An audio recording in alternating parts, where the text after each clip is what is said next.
Nou, hier zocht ik zoiets. Midden tussen de gifplanten, al die struikenbenden hier, helemaal stikkerslijnd voor 30 helemaal rond. En natuurlijk het de lever die zitten, het voeltje zitten, iets verstoord binnen. Een van de safels te plakken hier.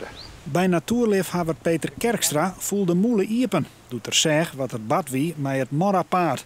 Een toeristische fiets- en kuierroute tussen Himmelum en Koudem. Maar ook een plak dat een soort vogels zitten.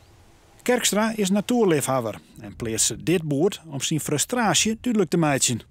Mijn grote machine hier alles klepen. De berm zou nooit worden, want een grote gifmaakplant.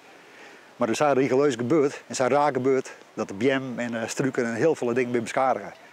Niet op de manier die het normaal is. En toen kwam de muis of de meisjes, kreeg het erin haast in eigen, of weer een straaljaar hoe dwars doorheen valt. Zo zei je het eruit.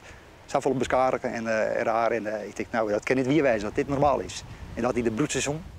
Kerkstra is net de enigste in omjouwing die het hem druk maakt over het droege snoeiwerk. Verschrikkelijk. Ik denk echt vandalisme. Ik snap het niet dat dat goedkeurd is. Nou, dit is vreemd snoeiwerk. Ze hadden maar een grote machine trouwens of zo. Taken heel oud brutsen en nou, net mooi. Kerkstra hoopt dat het Morrapaard deze jest toch nog een opknapbeurt krijgt. Het Friese Geer zei dat het werk goed uitgevoerd is. Zo lieten ze via een e-mail weten aan de actievierder. Natuurlijk, de veiligheid van de mensen staat voorop. Maar die plant, natuurlijk hier is nooit worden, dat ben ik natuurlijk maar niet eens. Maar zo drastisch en maar bjem en beschadigingen, wat hier gebeurd is, dat is niet normaal. En dat ze dan, en als dan een reactievrees van het Friese Geer en dat er wel verteld wordt van, ja, er is geconstateerd dat er goed handel is door het Friese Geer, ja, dat is bij mij onbegrijpelijk.